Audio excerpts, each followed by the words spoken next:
Hi guys, I'm Nina. I'm Jamie. I'm Ethan. And we are Bloody Essentials. We just want to thank all of our listeners for supporting the show. It really means a lot to us, so thank you so much. We truly appreciate all of you. You guys Yes. are so awesome. Yeah. Thank you for realizing that we're the best. No, I'm kidding. You know. But I'm not. No, you're not kidding. We are the best. I'm not So- kidding. Yeah. Also, huge shout out to our Patreon members, Rick, Swift, and David. Guys, we love you so much. You guys are amazing friends, and it really means a lot to us to have your support. So, thank you. And Most you have great definitely. taste in movies and podcasts. Right? Yeah, for sure. No upcoming appearances, I don't think, because of when it's coming out. So I think we're good there. Ethan, do you want to tell us about our episode tonight? Absolutely. Tonight we are having Derek Braasch, the owner of Cheevies Film Productions. He has many films. A lot of them are horror. We're going to talk about some of those tonight. We're going to talk about some of the upcoming things that he has on. As you know, Bloody Essentials loves indie horror, and we love to support the indie horror because, let's face it, the big Hollywood movies, they're great, but they pale in comparison to some of the indie horror. I mean, they're uninhibited, they're gory as all get out, right up my alley. So, And they're not restricted by ratings. exactly, they're not restricted. So we like that. So, Yeah.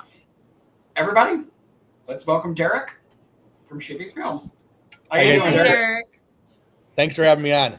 Oh, thanks for being on. Definitely. Yeah. I think we met Derek probably a little over a year ago. I think it Yeah. was at Indianapolis Days of the Dead, and One of them, yeah. Yeah. and we were just vibing right while we were talking. I was like, Yeah. I really like this guy. I hope his movies don't suck. Right.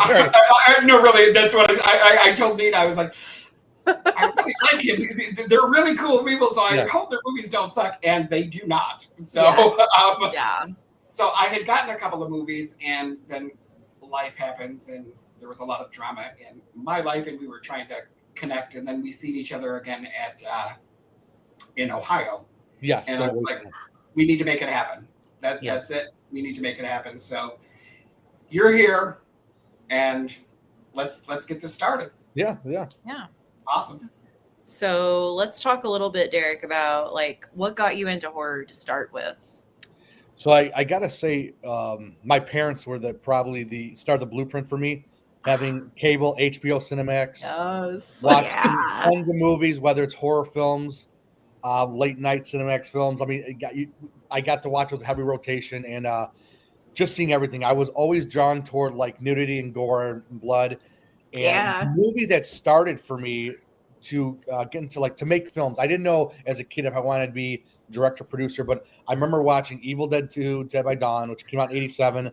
So it came out a year later on cable. And I remember watching it and like I never seen anything like that where the camera swishes right into Bruce Campbell, goes flying, flips around the trees.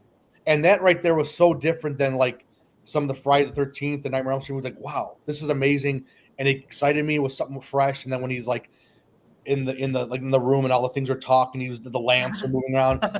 And I knew like, okay, this is great. I want to be involved in this type of, arena, but I didn't know what. So that was kind of what started it. So I have to say my parents were allowing me to watch it, going to having cable, and then going to video stores and renting movies, and just the video box artwork would draw you in. Sometimes it could be a crappy movie, but they got your sale just by that amazing artwork. So Absolutely. Yeah. 100%.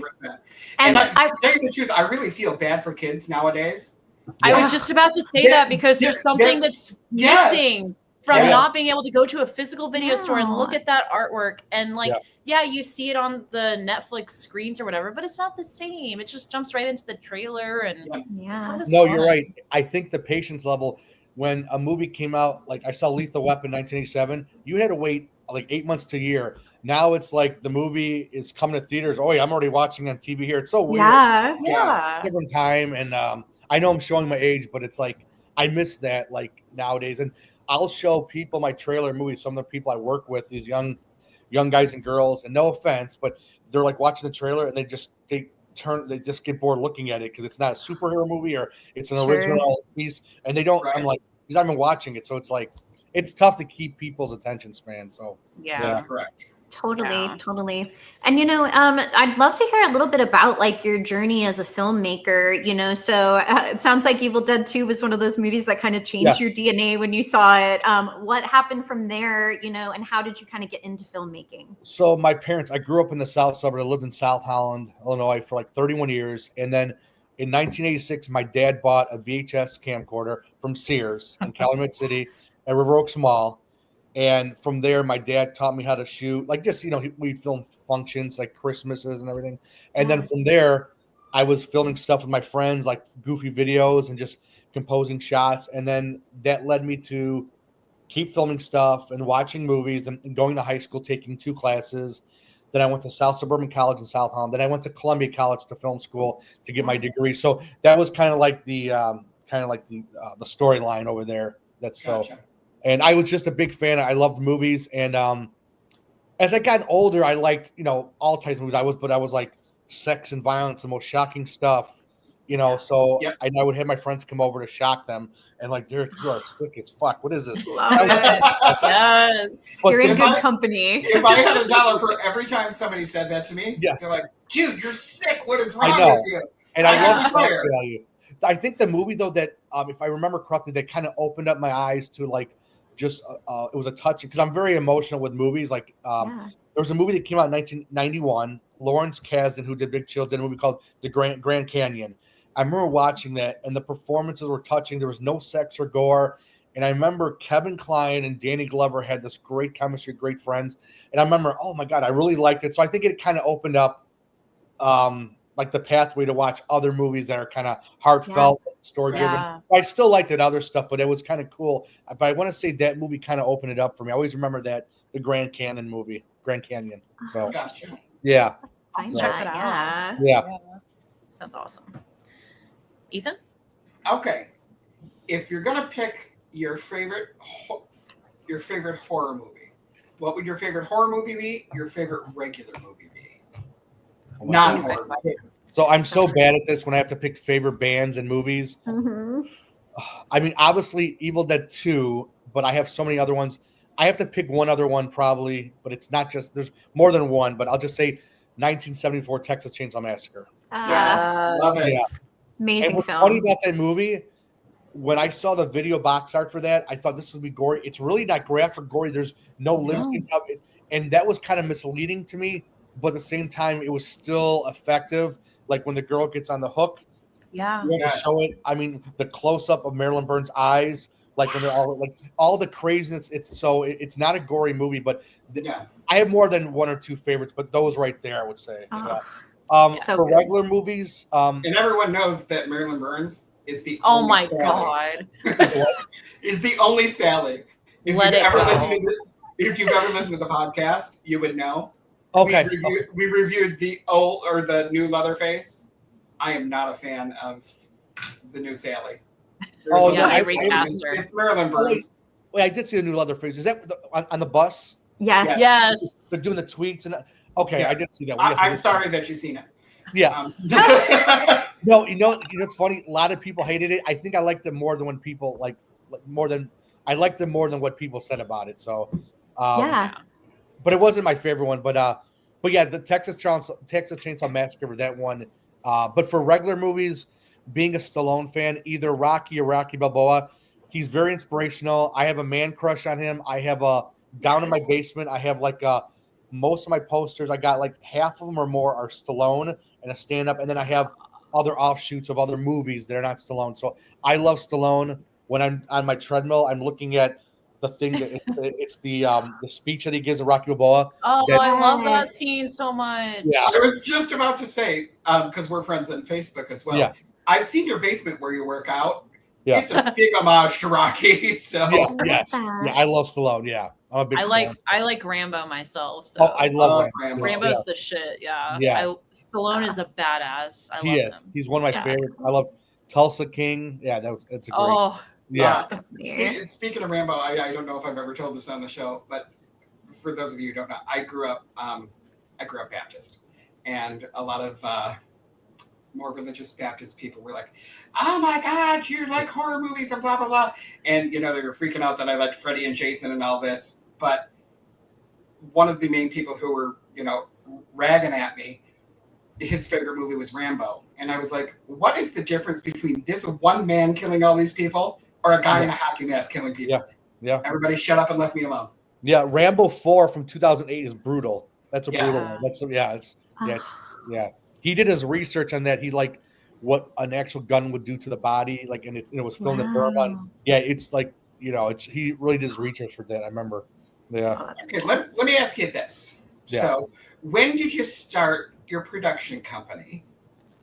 It was I think 2000. I think it was maybe it's 1999, maybe. But I think it didn't really flourish until 2002 with my first feature, The Icing. Okay. Yeah. So. Okay. Now I've obviously been on your website. I've looked at your stuff. I have a bunch of your movies here. Yeah. That I watched. Yeah. Which, by the way, everyone that I've watched has been really good, guys. So please go to his website, buy some stuff. If you see him at a con, buy some stuff. You will not regret it. Thank you. Oh, absolutely. No, thank you. Because listen, we have a lot of independent artists come on, and if we have them come on, we've checked their stuff. Their stuff is good, but some people who haven't had anything out yet, we're just kind of like, tell us about your movie. Yeah, right. I won't go there. But your movies are good. Thank you so much. Thank you. I really enjoyed them. So how many feature-length movies do you have, and how many shorts do you have? So the features that I directed, it's The Icing, Murder for Pleasure, Torture the Flesh, and then pretty soon, thank you. And then we're releasing I Wish I Knew. So 4 features I directed, and then one of my friends, Eric Mattson, I was a cameraman and producer of Julie Smile. So I've had a handful of features. Excellent. Shorts, I've had so many, 20. I have a lot of short films. It's hard to keep touch. But I do shorts that are part of an anthology, which is kind of a feature. But like Christmas Revenge is a short, but it's part of a feature film anthology. So thank you. I knew you had that one. Yeah. So we had a blast making those. Yeah. Okay, and we're going to talk about this one right here. I know we're a horror podcast, and The Icing is not technically horror. It's one of your It's one of your thrillers. Yes. But listen, guys, I'm telling you, go out and buy this movie. This movie was freaking awesome. I loved it. I just watched it again last night. It was awesome. I love thrillers. Good. The story is good. And normally, listen, we don't do this for a living, but I mean, we've been watching movies forever. I'm like, I can tell what's going to happen in this. I couldn't in that movie. It was like, okay, I've got it figured out. Oh my God, no, that just flipped. Okay, now I know what's happening. And then it flipped again. And I was like, wait a minute. At the end of the movie, I was like, you gotta be freaking kidding me. This is awesome. There were so many twists and turns in this movie that I was like, you've got to be kidding me. This was great. A lot of people mentioned that about the twists and turns. And being my first feature, and I'm not trying to rip on anyone because I'm very modest. I make fun of myself, but a lot of times people do like, they shoot at a bar or coffee shop, something simple. I said, all right, I'm 20, in my 20s. I want to go all out. I want to shoot Joliet Prison, O'Hare Airport. I want to do tons of locations. I want to go nuts. And I did that. I got Jimmy Mann from the Chicago Bears. I just killed myself to do that 22-hour days, and people loved it. And a lot of people that saw it, my DP who was older than me, he said that by all the locations, it made it look more of a bigger balloon budget. So that meant a lot. So I'm really happy with that. It did. I don't know how much you spent on here, and you don't have to tell us on that movie. Yeah, I think it's been a while. Oh God, we filmed it forever, even though it took forever to get released and finished. But I want to say between 20 and 25,000, with insurance, locations, food. Right. I totally would not have thought that. I would have thought that it was much, much, much bigger of a budget. Yeah. It was a great movie. Thank you. Thank you.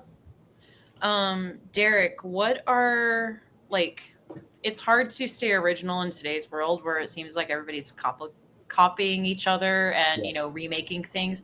What in your eyes makes a good kill in a horror movie, and how do you try to maintain that originality?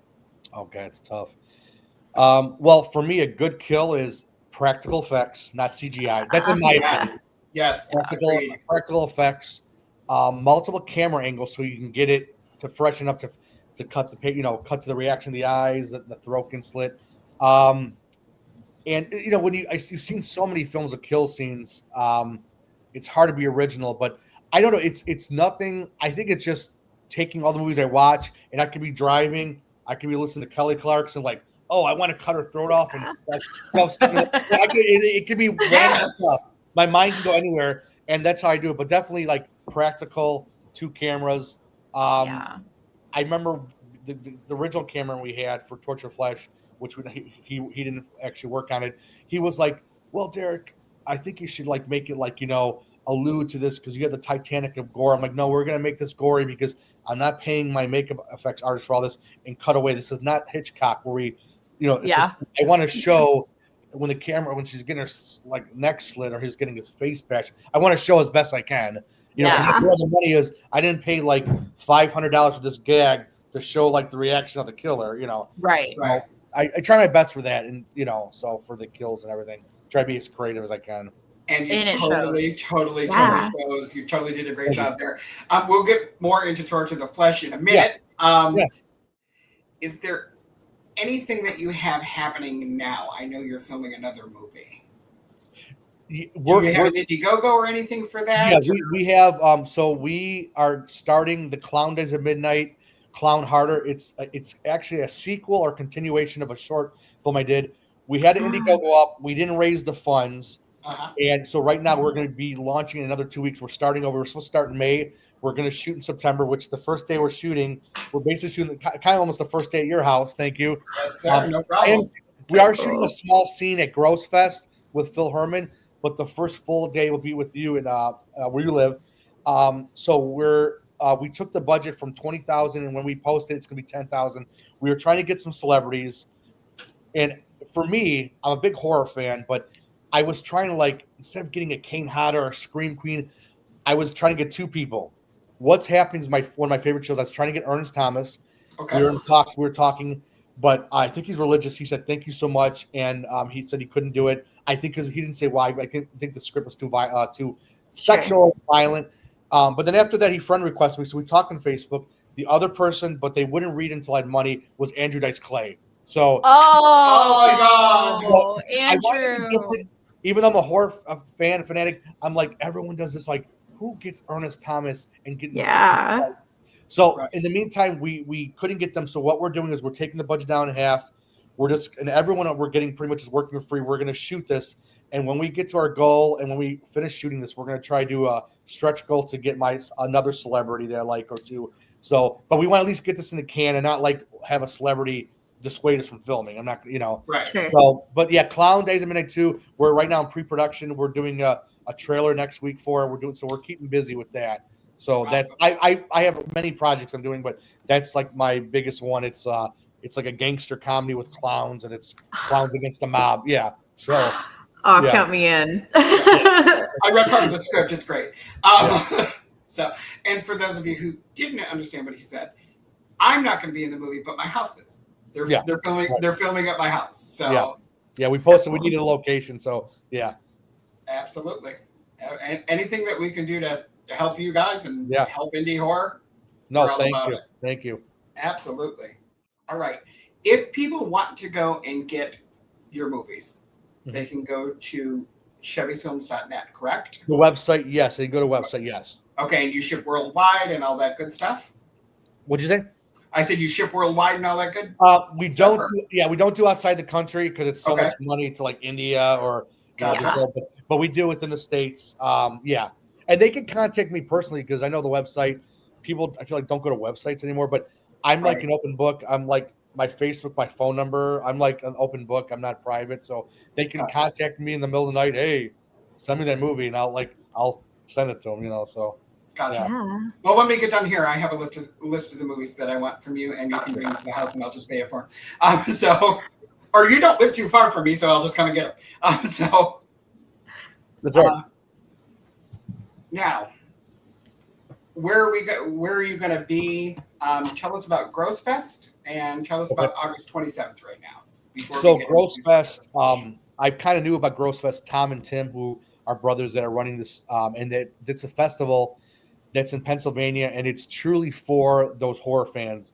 Now, other conventions, I'm not bashing, I love it, but you're competing with Kane Hodder and Nev Campbell and all these big celebrities. Yeah. So sometimes people, the only time you sell DVDs, I feel like, are these conventions, but I feel like DVDs don't sell as much as they used to. But Gross Fest, what's nice is they don't have like really big celebrities, if I'm correct. So I feel like that it's more for us little guys. So we feel like we're, the big Stallones, and we feel like bigger there. Right. And it's a nice thing about it. I've been to Days of the Dead, which I love in Flashback, for 15 years.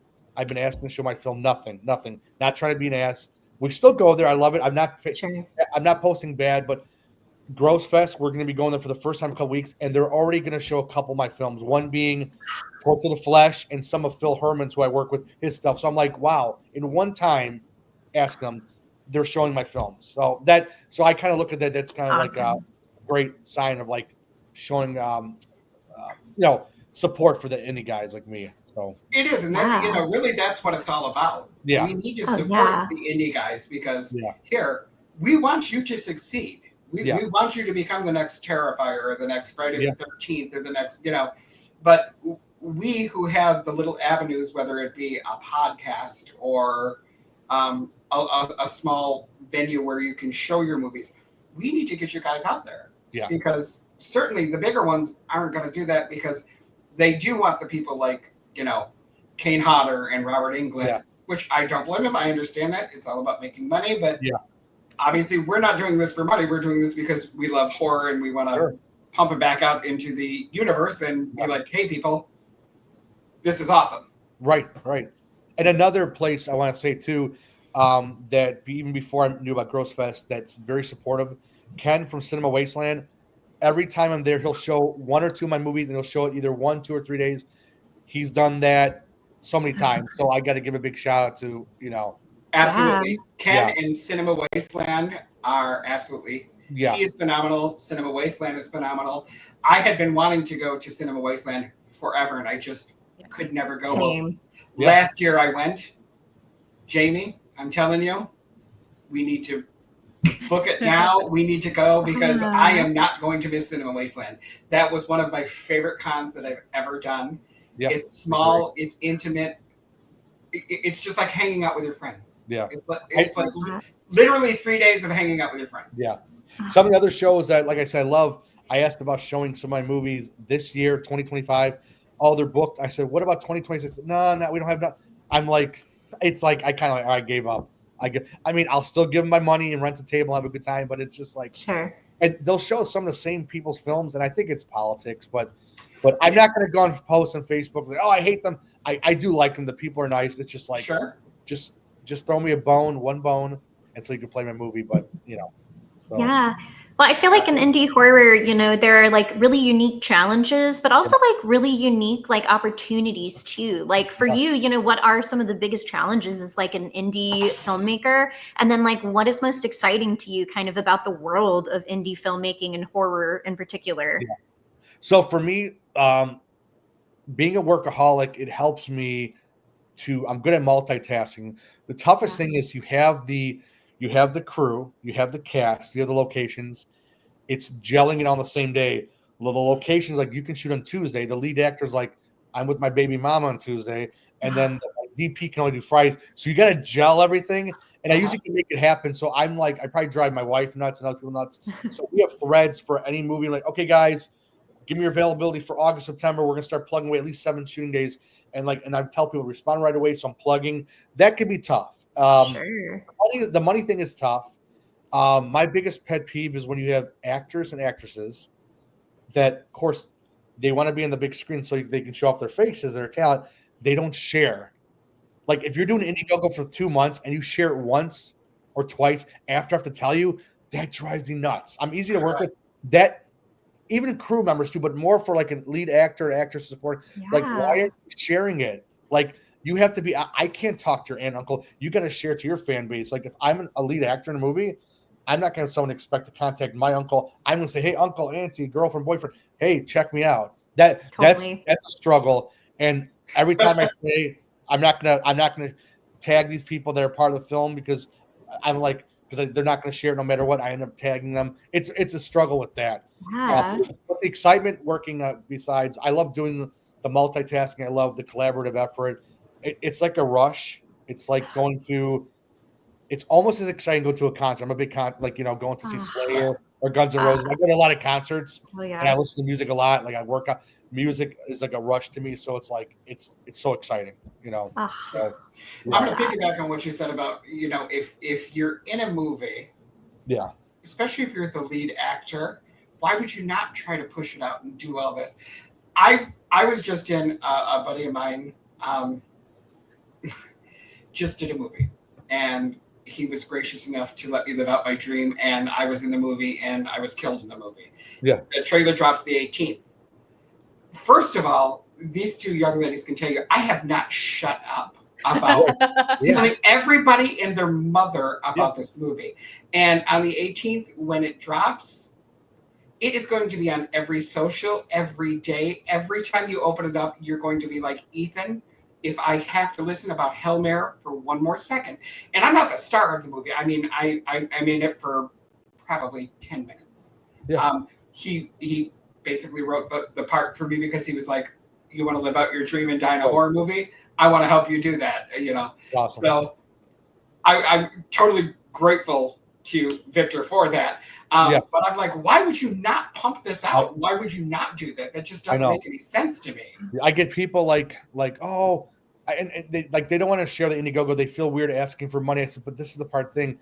In order to make this film, we need money. So even if you're shy or you're just like, you're not an open person, like you just have to kind of let that loose and just share and tag. And you're not, and I get some people say, well, I feel like I'm bragging about myself. Like, no, you're not. I mean, I know I can see people saying that, but I say, no, you're just saying, check out this movie I mean, you're not saying you're the best thing ever. You just say, I'm very excited to be part of this movie. And please, but people have to do it because if I have 60 crew members and only 15 are doing it, you're not maximizing your research, your results. Absolutely. I tell them that. And then I tell people this too. So say, for example, when we launch this, we need $10,000. Don't look at it's $10,000. Think if every crew member, they say the DP got 300 from his friend and family, the lead actor 100. It all adds up. It's like you're only a little piece of the pie that needs that money. It's not like I'm asking one person, but they don't get that sometimes, or they're nervous, that is my biggest pet peeve. I'm easy to work with. Family and health comes first. Like, hey, Derek, I just found out some bad news about my mom or dad. Sure. Fuck that. That comes first. Absolutely. But with this, just share. That's a big thing. I have some people on the clown that are sharing it religiously. They're and they will when we start launching again. But And as just a horror movie consumer and a lover of these movies, I love contributing to Indiegogos and fundraising campaigns because it's a way for us fans and people in the community to kind of be a part of it. So, it's put the ask out there to us. There's people like me who we want to support these movies and we want to be a part of it. And what people don't understand is, listen, it is what it is in the economy today, and crap is the way that it is. You don't have to say, here's $1,000. Yeah. An extra $5. I won't go to Starbucks this week. Let me give it to you. Well, if 100 people do that, that's $500. Right. I mean, it all adds up. That little thing that you do, whether it's $5 or $500, that little thing that you do, and you can be like, you know what? Hey, I was part of that. Yeah. Now, obviously, I didn't star in it, but I helped do something. Sure. I bought them a sandwich or whatever they used the money for. I did something to help push the horror genre. Yeah. That's true. Hi, everybody. Just wanted to thank all of you guys for listening and supporting the podcast. If you haven't already, please follow us, like us, leave us a review. Little things like this can really help the podcast out so much. Also, if you want to hear your name mentioned in our episodes at the beginning and receive fun little goodies from the entire Bloody Essentials team, you can join our Patreon. It's 100% no commitment. All the proceeds go back into the podcast. It helps us upgrade our recording equipment, our editing software, all those good things. And it also helps pay for our travel expenses with our upcoming appearances. So that can add up really fast, but we're looking to hopefully expand to other conventions and, going to other states to see spooky attractions. So funds like that will help significantly.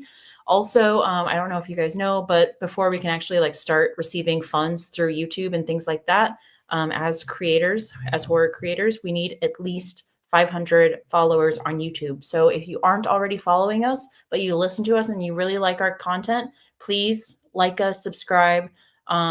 It really helps out so much, and it allows us to keep doing what we're doing. So we love bringing horror to you each week, whether it's content creators, our thoughts on a film.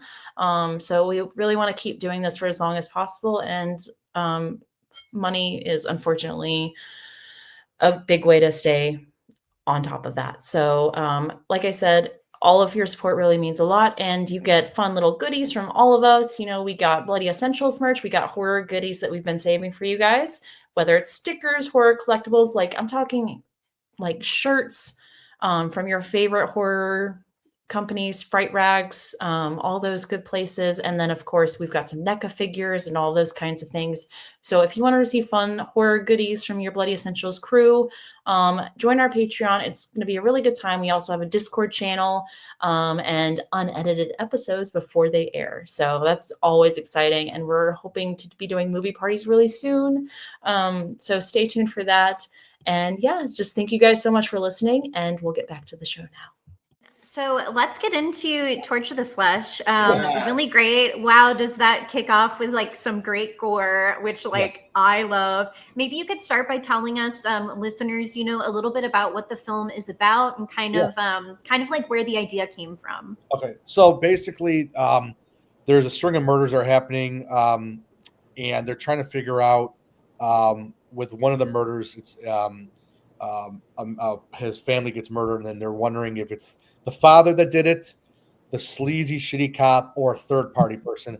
And so this whole search of trying to find out, and it kind of gets away in the investigation. So it's a horror film, but it's also like a cop thriller. Yeah. And so what happened was, which is kind of funny, and I'm kind of glad, we were going to make The Icing 2. And this is what I mean. So with The Icing 2, the lead actor read the script, and he goes like, dude, the script's horrible. I'm like, oh. And we were ready to have a meeting. We had everything casted, and he goes, just recast me. I'm like, no, we can't do that. I'm glad he said that because the writer of the movie wanted to tame down. He wanted to take out the violence and sex. He's very religious. No. Can't do that. I'm glad they bailed out on Icing 2 because it propelled me to meet with my friend Anthony Cooney. We came up with an idea for Torch of the Flesh, and he helped. He wrote a little bit of it, and then from there I wrote the rest, and then my wife helped write a big chunk of the ending, and it was worth it. Like, so I was pissed about the icing, like, you know what? And then I came across this Tortured Flesh. We started writing it, and it was actually it was better. So, and then looking for makeup artists, surprisingly, it was more expensive asking all these Chicago local ones what they're charging. They need this assist and this one. It was cheaper to go with Rob Kabaski, who's in Arizona. He came out on his own, and he killed it. So, yeah. Yes, he did. Yeah. A big budget was for the makeup effects and everything. So, and I wanted this to be gruesome and shocking. Like, you're a serial killer. Like, you're not gonna just smack someone. You're gonna do some torturous things. You're your mind's not right. You're gonna torture people. So that's what I wanted to do. So. And it was absolutely wonderful. I loved it. You took literally, this movie took everything that I love. The girls can tell you. Yeah. Serial killers, gore, a cop show. I'm like, those are the three things that I love. And you just wrapped them all. And I just watched the movie like this. No, awesome. With just a huge smile on my face, and I was like, a little kid. Great. I love this. Thank you. Yeah, that's awesome. No, that makes me happy. I'm glad to hear that. Yeah, we had a great team. Everyone was great to work with. Everyone. Our lead actor, Darren Bowman, and Jody Bartolo I use Jody Bartolo in everything, and he's great to work with. And Darren, this was like his first feature with us, and one of the easiest person to work with. He never complained once. He was just and then you get some people that have a shorter day and they'll complain about something, but he just not once did he complain. Just easy to work with. He didn't put you're trying to make everyone happy. He never once said, "Oh, Derek, I gotta be out. I gotta get some sleep. We gotta be done. I can't do it." He didn't do any of that, because when you have all these people do that to you, it's a lot, and you're trying to balance everything. Sure. But then there's those people that get it. I'm here.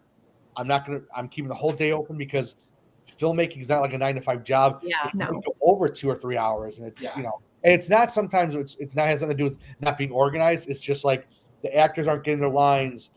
We have to maybe I'm shooting something and the focus is off, the sound issues. Yeah, so it's not it happens, and majority of the time people understand that, Yeah, so for sure. So I'm hoping that people I work with, they hear what I just said, like, man, you know what? I'm gonna tell Derek, don't worry how late it goes. That'll make it easier. Yeah. So yeah. Totally. Or you'll end up dead in his next movie. Yeah.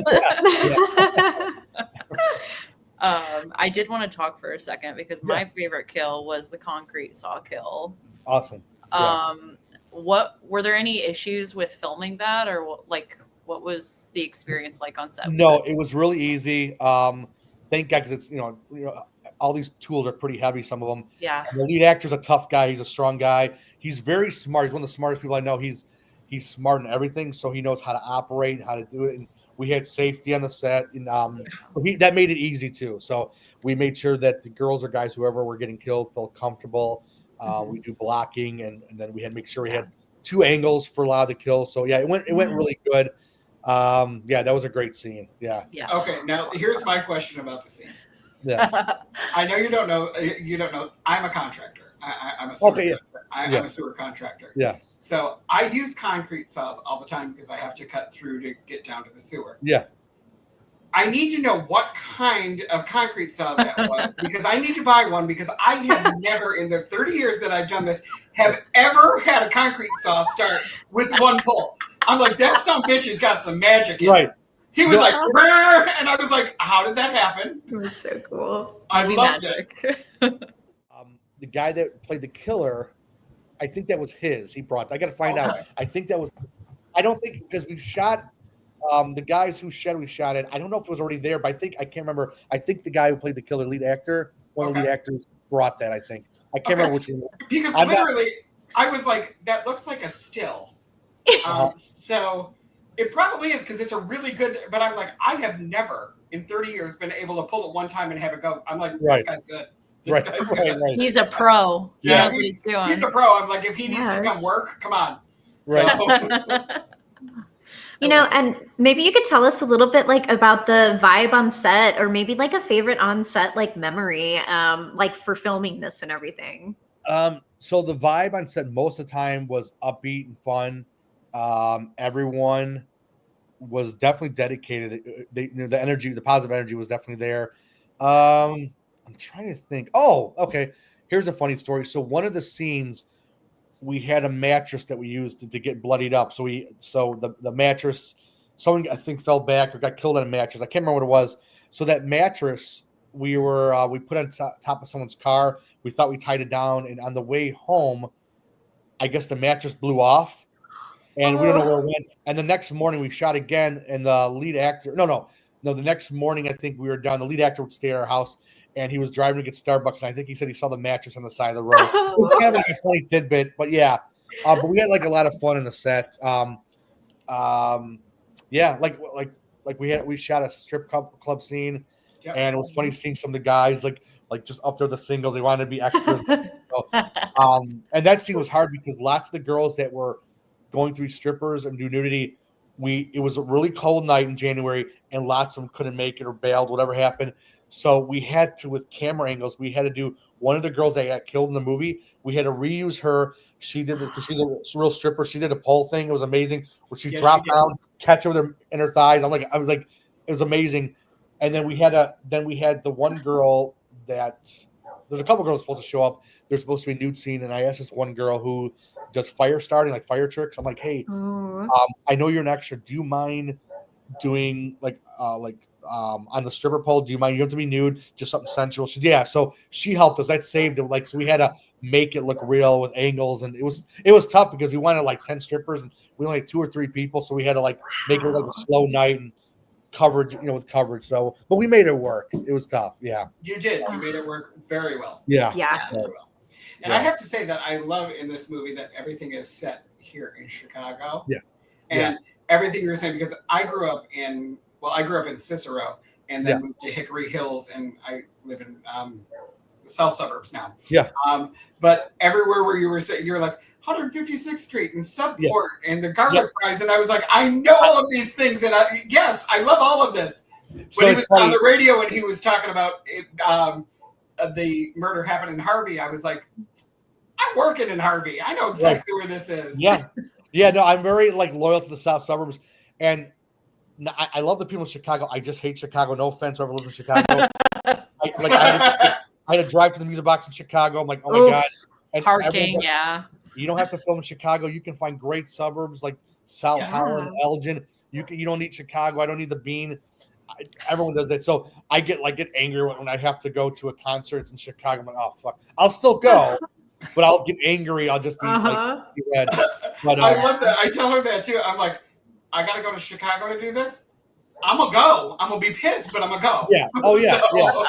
Yeah. Like we went to, like I went to see Beastmaster the other day. Oh, yeah. Box, and I wanted to go, and I'm like, oh, shit. I'm like, So I went, and then tomorrow, Lynn Lowry from Torch of the Flesh is asking me, my wife, and Jody Bartolo to be her date. We're going to Music Box to see Shivers. Nice. To be Lynn Lowry's date, it's great because she's gorgeous. So yeah. So we'll go to Music Box for that. But I mean, Chicago is beautiful, but most of the time the locations I film at, I'm not like, hey, we're gonna film on Wacker Drive. No, we're gonna film in Elgin, Mokina, Frankfurt, Hooker. And it's funny you mentioned Hooker Hills. We filmed in Icing. There's a banquet hall in I think Chateau. So my DP shot that on his own and put that in there, and it was in Hickory Hills, and that used to be the Saber Room. I know that. Yes, the Saber Room. I remember that. I used to live right down the street from there. Yeah, my buddy's parents still live there, on off of King Street. So I'm familiar with Hickory Hills. I like the South Suburbs. Yeah, I do. Yeah, I'm very nostalgic. So excellent. Love that. Yeah. And speaking of Lynn Lowry, her death scene was quite emotional because this story centers around a cop who's estranged from his wife and everything, but when that happens, it's such like you can see the emotion going through his all of these things that are going on and everything, and I think that was just a really well acted scene. So did you have to direct him too much on? No, so it's funny. Being Italian and liking to talk, I like to talk a lot. Yeah. When I direct, it's really weird. It's not that I freeze up. I don't feel like when I'm directing, I have to talk just to and I need more emotion. I don't do any of that stuff. Yeah. Like they do a good job. I'm like, okay, let's do it again, but maybe do this. Lynn Lowry and Joe were amazing. Everyone was amazing in the set. And Lynn Lowry told my wife, because we had Lynn Lowry stay here, and the couple scenes we shot, she said to my wife that Joe DiBartolo was an amazing actor. When I told him that made this local Chicago actor live it. Loving it. So that meant a lot. But she was Lynn Lowry was so easy to work with. She was willing. I said, "Do you mind staying here? We'll cook for you." So she stayed at her house. We had a couple extra rooms, so that made it easy. She loved her dog, so it was great to work with. And I saw her at Cinema Wasteland in March, and I'm going to see her tomorrow. So so she's great to work with. Yeah. So, and everyone had a crush on her on the set. I'm a big flirty guy, and we're like, she was gorgeous, and everyone was like. Oh, she is gorgeous. I love her. She's great and everything. And when he backhanded her, I was so pissed. I was like, I want to punch him. And I was like, this is a movie. Calm down, Ethan. Yeah. I was pissed. I was going to go do something about it. Yeah, Joe was so good. You hated his character. He was so good and convincing. He really brought it on. Yeah. And he's our Cheevies main star. We try to put him in anything we can. Even if sometimes it's, it might be hard for him to get to a set. Even if we give him a little part, we'll give him something anything and just include him. So we're just very loyal to Joe. Joe DiBartolo is one of our favorites. So, so Joe, if you hear this, Joe, you owe me a Christmas gift. So. That's right. And you owe me a signature on this. So I love when directors reuse the same cast and crew. Is there what do you think is? Why do you think it is that people do that? Does it just make it easier on set, vibe wise, work wise? So I look at it as like when you have a best friend, someone that's going to always be by your side and do whatever it takes to make you a better person.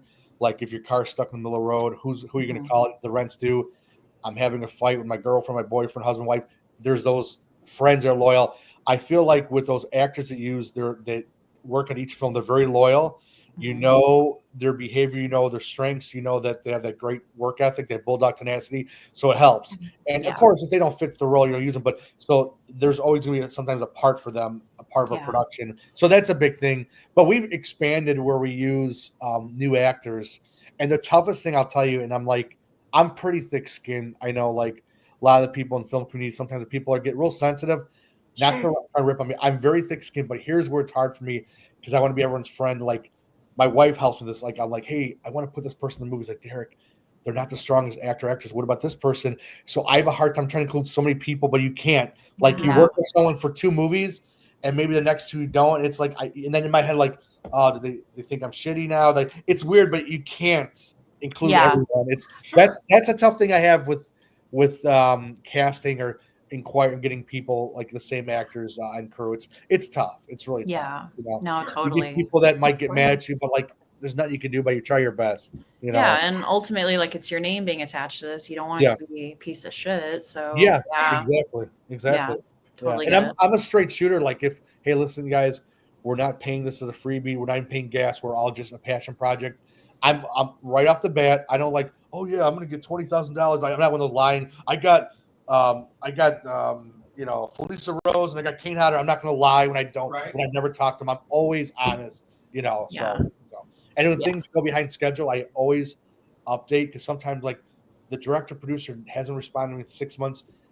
If the production's slowing down or something's stalling, just right off the way, nip in the butts. Hey, listen, guys, we need another 3 months. Just it's like so. That's one thing I do. Some of the best indie horror movies that I've ever seen have been the passion projects. Yeah, always. Everybody in it is like, you know what? We're going to volunteer our time. We're going to do this. We're going to, okay, great. We'll do the long hours. We'll do whatever. Yeah. We're not getting paid fine because we believe in the project. We want this to happen. Sure. So, yeah, definitely. Yeah. That's the best that I've seen. Again, we've been doing this for a couple of years and we've seen a lot. Sure. A lot of independent movies. Yeah. And you can tell when somebody's trying to just make a movie for the sake of making a movie. If they're trying to get rich off it, which I'm not real sure how because it was shit, or somebody actually believes in what they were doing and actually loves the craft and loves what they're doing. And it's evident in the movies that I've seen of yours. Yeah. It's great. No, thank you. Thank you so much. Yeah. Do you have any upcoming, or I guess, when does Torture of the Flesh come out? So it came out, it was released in October. Right. And then we played it, then we showed another screen in November. And now we're actually going to be showing it again August 27th. Okay. But it's going to play second. We're premiering a movie called I Wish I Knew, which is totally opposite spectrum, where it's a heartfelt movie that stars my wife that we wrote together. It's about a driver, an Uber driver that's trying to find her parents that kind of maybe abandoned her. So the only way she thought she can come in touch with them is taking a job where she interacts with a lot of people. So she has a picture of her family and she picks up drivers. So it's called I Wish I Knew. It's being released at the Des Plaines Theater August 27th. We're going to show that first. That's a premiere. And then after that, Torture of Flesh will have since I have the whole 3-hour slot, so why not show 2 movies? So it's totally polar opposites, which is funny. Love that. Some range, some diversity. It's like, that'll be fun. It's like putting The Notebook next to Serbian film, I guess. And doors open at 6:00, guys. So I would expect everybody to be there. It's free admission too. Free admission, guys. I mean, come on. Better. You can't get any better than free. So if you live anywhere in the Chicagoland area, Milwaukee, anywhere close enough, come out and support him, support his dream, his vision. I'm sure that I Wish I Knew is going to be a phenomenal movie. I haven't seen it yet, but I'm sure I've seen your work. I'm sure it's going to be great. I know that all y'all horror fans will love Torture the Flesh. I mean, Oh, yeah. If you're a gore freak like I am, you're gonna love it. So come out and see it. Yeah. So, are there any other upcoming appearances that you'll have with cons or anything that you'd like to promote? Yeah, actually, I'm doing. I think it's called the. It's where I saw Ethan the other day. It's at the Thornton Distillery. It's Sunday, I think July 27th. I think it's called Summer Bash or Monster Mash, and it's this lady that's running a bunch of these little festivals. We did one a couple weeks ago, and I'm drawing a blank. I think it was called Dark Arts, this one, same place. It's in Thornton, Illinois, in the south suburbs, so it's like right near where I used to grow up and live. So, we had a great time. So we're doing it again, and even some of these festivals we do, even if we don't sell a lot of merch, it's good promoting, networking. It's fun. Because my wife, she has so besides the films, my wife has her business, Nina's Crafty Corner, and she has horror themed mugs and signs. So that helps bring attention to the film, So lots of times she sells better than what we do as film. So, but it's a good conversation piece, and people love that. Like she's got mugs and tumblers and all that. So she's the brains of the operation. So. Yeah, she's the brain, or Ethan's wife is the brains behind ours. Yeah. It's true. Yeah. All right. Derek, it's been so great talking to you. We wish you all the best. Please keep us updated on any future projects. And we really are excited to go to the premiere on August 27th. Yeah. No, thanks for having me, guys. Thank you so much. Yeah. You're welcome back anytime. Yeah. Absolutely. Yeah. So we guys, will have all of Derek's Yes. Socials and everything linked up to this. We will put the Indiegogo when you have it out. We will put it on our socials as well. Awesome. And we will put that on our individual socials and stuff. Just keep us, abreast of what's going on. All right, guys. Just remember, if you ever find yourself in a horror movie, don't have sex. Don't do drugs. And certainly don't die. We'll see you next time, guys. Bye.